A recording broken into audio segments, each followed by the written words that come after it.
Assalamu alaikum warahmatullahi wabarakatuh, guys. How are you? Here is Usama Tahir, and you are watching Learn English with Usama Tahir.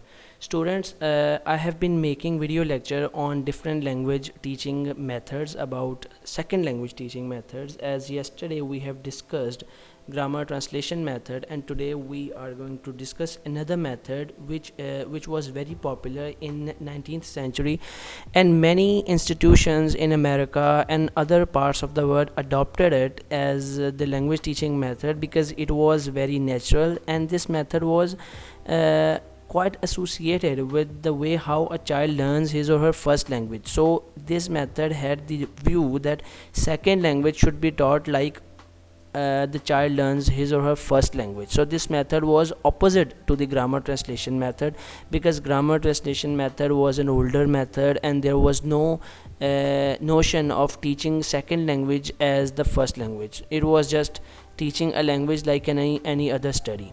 So this method is very interesting, and the facts about this method is going to blow your mind away. So stay there and don't skip the video and keep watching with me. So we are going to talk about direct method, which is also known as the natural method. Because of its natural approach towards language learning, it is called natural method. It was a method established in 19th century and got very famous around the globe for foreign language teaching because of its advantages and merits and its effective learning results. It was very popular and still people using it in different parts of the world in modified forms. So let's study its background. Okay. In the mid and late 19th century, Europe experienced a wave of increasing opportunities of communication due to industrialization and international trade and travel. Okay, in 19th century there was industrial revolution and everything. The world was being globalized. The world was being taking the shape of global village. So everyone wants to communicate with each other. So there was not a single language to communicate, because as you know, English was in power. So everybody wants to learn language for communication and not for the purpose of just writing it or the understanding of the literature. People want to learn the language, or want to learn the language in a way that they can communicate with other English native speakers, or they can use English as a communication tool. So this method was introduced to fulfill that need. A need was felt to develop oral proficiency in foreign languages. People wanted to be focused with how they can speak the second languages instead of just writing them down or reading them. They want to speak those second languages. So this method was feasible for the improvement of spoken abilities. Language teachers had already found grammar. Okay, the third reason is, in the background, is language teachers had already found grammar translation method inadequate, ineffective in developing communicative abilities in learners. As you know, grammar translation method was very old, and this method was very annoying to the fact that it never helps you to communicate in that language. It never improves your communication skills in that second language or in the target language you are studying. So people are people are frustrated that if they are learning that language and they are not able to speak it, then what's the use of it? So grammar translation method was rejected in that era, that we are not going to use that method because we want to communicate and improve our oral proficiency instead of just improving the reading skills or translation abilities and vocabulary in bilingual setup. People want to use language in the practical environment, and for the practical environment, grammar translation method was a failed method. So there was another method came into existence which is known as direct method in the response of grammar translation method to fulfill the needs that grammar translation method couldn't fulfill. Next is background is, they strongly advocate on alternative methods in which language was presented in context and the mother tongue was avoided. So use of the language in context was ignored in the grammar translation method. So another method was introduced, so language can be used and language can be contextualized and mother tongue was avoided, so that you can be able to use your second language with confidence and without taking support of your first language. Its principal advocates were Pendergast and Sauer, who proposed what they call natural method. It was termed as natural method by them, that suggests radical change from grammar translation. It is this method then later on came to be known as direct method. Because this method is known as direct because there is no translation in your mother language to and from your mother language. So this method is directly you're going to learn in the second language. Directly the instruction would be in the second language, and it would be the direct form of the learning. So that's why we call it direct, and we call it natural method because this method is natural. Like a baby has no first language to learn his or her first language. There is no any other language to acquire your first language. So this method was quite resembled or has the similarities with the first language acquisition. So this method was called natural method, like a baby learns the language naturally. Okay, before discussing its principles, advantages, disadvantages, pedagogical implementations, we need to understand the historical perspective. In background was also the historical perspective, but there are other few points I have gathered are very important to be discussed. Are it was adopted in 19th century as a response to GTM method, because GTM method was failed to fulfill the needs of new fulfill the needs of the new era where the industrialization has been taking place, and there was the world was connecting, and there was a need to have a single language to fulfill the communicative needs. So direct method came into being to support that need, to fulfill that need. Next is Goin was the first one in 19th century to build a methodology based on language learning in natural way. Actually, at that time, direct method wasn't introduced, but Goin was the first one in 19th century who felt that need that there should be a language learning methodology that should resemble the language acquisition of a child, that should be similar like a child learns his or her acquire his or her first language. So Goin was the first one who had that notion in mind. So after that, many researchers worked on it, like we discussed earlier, those names, Sauer and Pendergast. So they worked upon it, and that's how direct method was initiated. And based on point of view of German scholar Frank, actually German scholar Frank talked about language should have the oral capacity, oral abilities, and language should be taught in the he had the same views about going that language should be taught like the natural language, and there should be natural environment, and it should be unconscious. So this direct method was based on the point of views of German scholar Frank, because so many people were talking about there should be a new way, there should be a new method that can support and fulfill their practical needs, that can fulfill their practical communicative needs. So you can give the reference of German scholar Frank as well in the historical perspective of becoming the reason to support this direct method, or to be the initiative, to take the initiative of that method. He became the reason.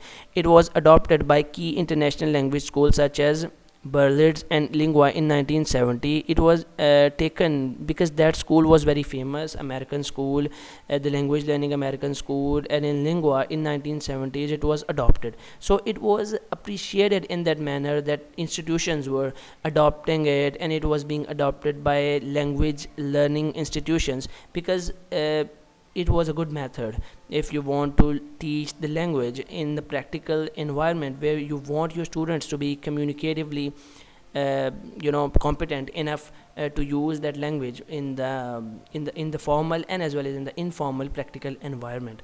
So many of the language departments of the Foreign Service Institute of the US State Department in 2012, and still many departments are using it, also known as anti-grammatical method. This method is also known as anti-grammatical method. Why? Can you answer me? Yes, you are right. This is the reason that it was totally opposed. The principles and everything, guidelines were totally against the grammatical method. This method, the direct method, rejected all of the principles of the grammatical methods and introduced new principles that should be adopted by the teachers as well as learners to learn language. So this method was called anti-grammatical method for that reason.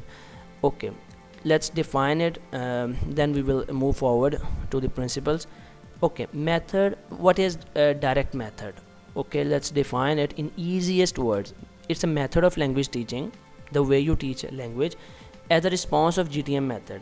came into being as a response of grammar translation method, in which language is taught in target language, in which language instructions would be in the target language. What is the target language? The second language, the language you are learning, the language which is your target, without emphasizing grammar. There would be no emphasis would be put on the grammar or translation. No translations would be there, because there is no role of the first language in the learning of the target language and having stress on speaking and listening abilities. There would be a huge emphasis which would be on the speaking abilities and listening abilities to increase communicative abilities. Teaching is done by demonstrating and pictures. So there would be demonstrations. There would be, what is demonstration? For example, teacher want to tell you that what is swimming. He will or she will not give you the bilingual meaning, that meaning in your language, but he will demonstrate. He will wave the hands and will tell you that this is what swimming is. Or eating. Here, for example, let's take the example of worried or sad. This teacher will make this sad face and tell this is what sadness is, or will have a picture about it, or anything like that. Or if a teacher wants to tell you what an iron is, what is a fridge is, there would be a picture about it. Or if a teacher wants to tell you what is tired is, teacher will make a face, tired face, will sit on the chair. This would be in the demonstration. Or if teacher is hungry, he will pass will have a hand on her tummy. I'm tired, I'm hungry, I want to eat something. There would be gestures, and there would be pictures, there would be audios, things like that can interest the reader, that can be useful in teaching the language practical, like the natural way. Next is direct method, means to be direct teaching without translation in native language. There will be zero translation in your native language whatever. If you're not understanding the meaning, teacher will use multiple synonyms, teacher will demonstrate, will use gestures. For concrete object vocabulary, teacher will have pictures. But if there is there are other abstract vocabulary, the things that can't be touched, like sadness, like love, teacher will associate these ideas with other ideas, that John, you love this person, you cannot live. This is what love is. Love is something caring. There would be synonyms, there would be demonstration, there would be gestures of love to explain the meaning of love. But teacher will never use the meaning in your language about the abstract vocabulary. So let's read it again. Direct method means to be direct teaching without translation in native language, with the goal to teach language to be used in communicative context. And the goal of the teacher is to enable students to use second language, target language, in the practical environment. Maybe they want to go for trade, maybe they want to be the officer and they want to talk with the native speakers, whatever. There would be practical needs that should be fulfilled. They are not going to read the novels, they are not going to learn their literature, but they want to use the language in the communicative, natural, practical environments. Through teaching language in a natural way, like a child acquires language, like a child sees picture, like a child sees an apple and mother tells him this is apple. There is realaya. What is realaya? The original thing present in the class. Teacher can take the charts, teacher can take the pictures, there could be realaya, the real objects in the classroom, and the teacher can demonstrate the actions. Like if the teacher want to tell you what combing is, he will have a comb and comb her hair and tell you this is what combing is. Okay, teacher want to tell you what cutting is, teacher will cut something with the scissor and tell you this is what cutting is. Teacher want to tell you what knife is, and there would be a knife in the classroom. So this method is quite you can say costly in that regard, and poor countries can't use that method to that extent, because you need a huge sum of money, and small classes should be there to teach a language with that method. So principles, what are the different principles followed by teachers and learners if they adopt these methods are: what are the basic principles? Classroom instruction is conducted exclusively in the target language. There would be zero use of your native language. Ta-da! You can't use your native language, so you should be working very hard, because your teacher will also non-native, and it would be hard for the teacher as well for using the language. Okay, the teacher should demonstrate, not explain or translate. There would be no explanation about things but the demonstration. Like there is a demonstration that this is that fruit, this is this vegetable, and this is this vegetable. Realaya kit for language learning. This is your Realaya kit, the original things in the classroom. Never translate but demonstrate. This is the first principle. Next basic principle is only everyday vocabulary and sentences are taught. This is, you can see the pictures. uh, about the daily use of things. You can see them. This is a, daily use of things. This is a bed, this is a burger, this is a girl, this is a bus. Okay, so there's different pictures. And basic vocabulary is given first, though. So basic everyday use vocabulary is given to the students. The teacher will not frustrate the students by giving them a formal, very tough and literary vocabulary that they are not going to use in the communicative practical environment. Students will be given the basic use vocabulary like washing hands, combing hairs, eating food, thinking, talking, worrying, playing, football, refrigerator, knife, fork, pizza, burger. Okay, these type of vocabulary, fruits name, vegetable names, television, like we have multiple pictures here. So this is how the vocabulary and the daily use vocabulary, easy vocabulary, would be given to the students through words demonstration, authentic objects, realia, as I've told you, pictures and miming. All of these features will be used. Like there could be a realia in the classroom, there could be pictures, and there could be charts on which the things have been drawn. And miming, like you imitate some actions to tell the students that what combing is, what washing is, okay, what running is. You will demonstrate to run. You will run in the classroom and tell this is what running is. So this is the natural way to teach the language. Next is basic principle. Grammar is taught inductively. As I told you, when someone discovers grammatical rules by himself, by reading or understanding the rules without telling by the teacher, then this method is called inductive. So in grammar translation method we had the deductive approach, but here we have inductive approach. There may never be an explicit grammar rules given. There would be no openly rules will be given to you. There will be no rule book. Like here is a cross, you can see. Do not make them figure out the rule. Make them figure out rules by themselves. Like I am silently correcting your grammar. Like it's silent correction of grammar. Students will realize by themselves that where are they wrong and what are their mistakes, and this is how they will learn grammar. First of all, they will make a mistake, teacher will correct that error. They can read passages aloud and they can see the hierarchy in the grammar, in the sentence structure, and this and that. They will get to know that there would be addition of SNES after he. After reading a lot of passages, he or she will get to know that where you will use ed and where will you use en, and where will you use will, and how will you use s, and where will you use was, or etc. When you read a lot, when there is no explicit grammar rules are given, you discover them by yourself by making errors, and you learn from their errors.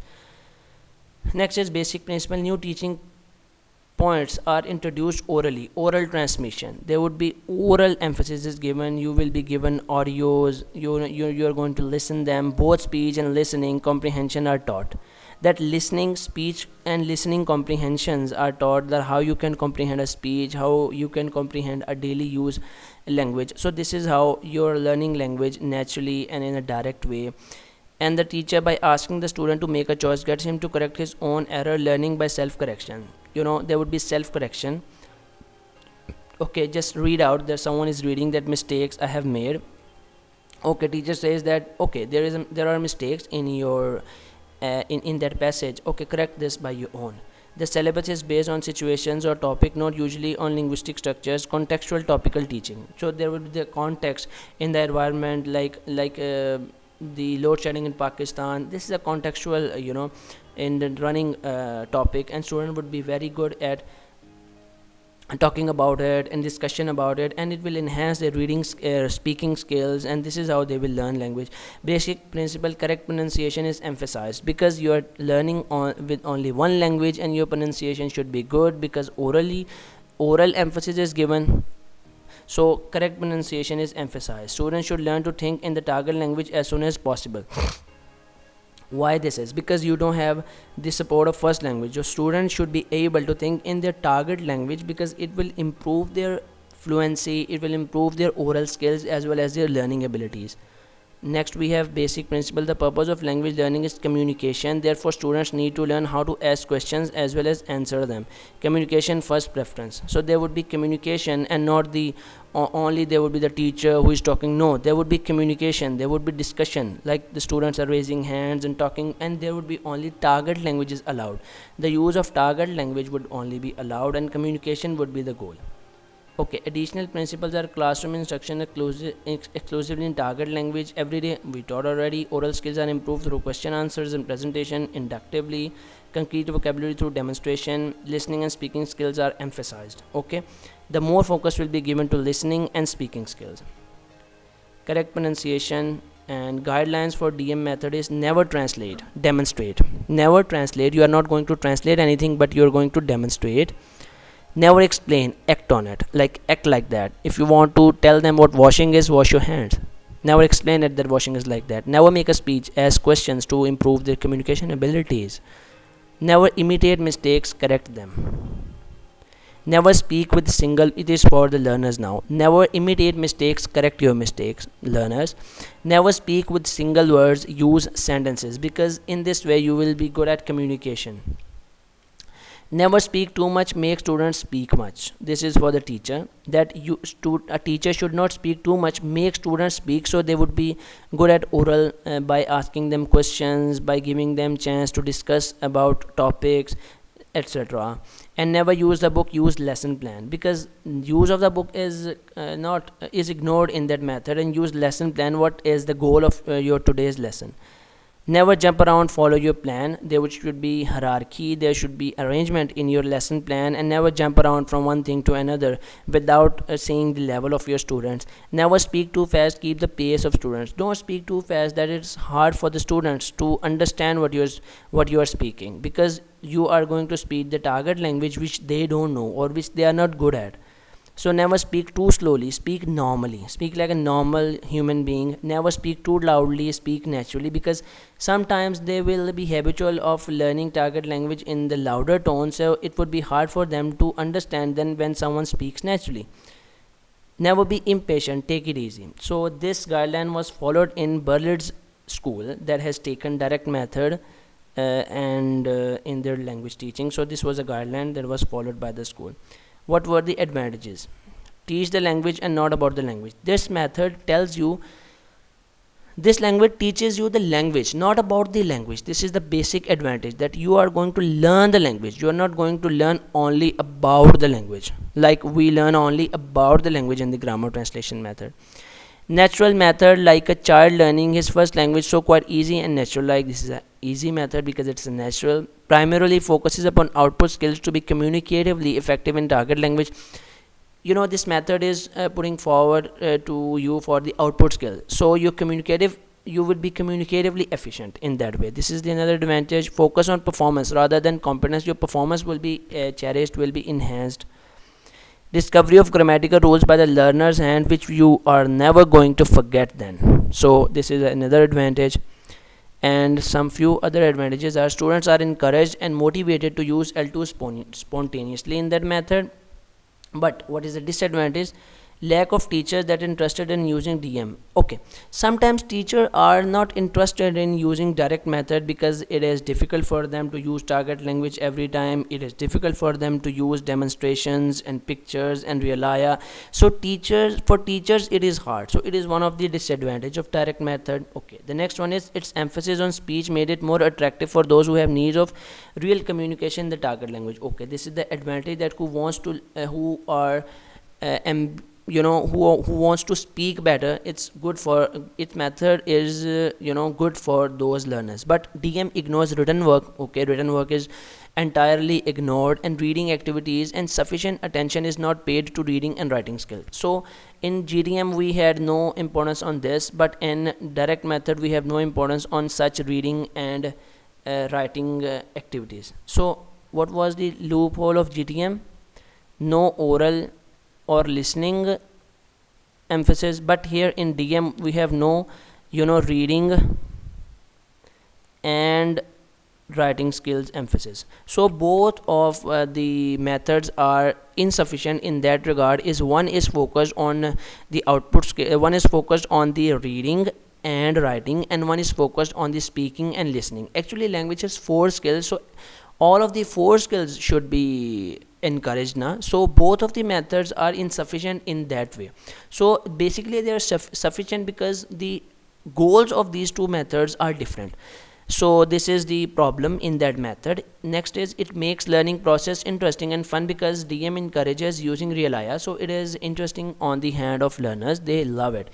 In large classroom DM is not properly applied, but if the classrooms are very big, so it would be hard for the teacher to demonstrate, it would be hard for the teacher to show their pictures to everyone, to show the charts to everyone, so students are able to understand what they learn. Okay, focus on the meaning and not on the rules, because they are going to learn the language naturally. But DM is not suitable for public schools because it is costly. Basically this method is going to be very costly because real ayahs, real objects, pictures, and projectors, demonstrations, highly qualified teachers should be there. All of the things will cost very much for the public schools, and for the poor countries and for the public and government schools it would be expensive. So that's why this method was not very good for because it was not economical. Next, that was all about this method, and if you have any question left you can ask me. Thank you and keep watching my videos. Allah Hafiz.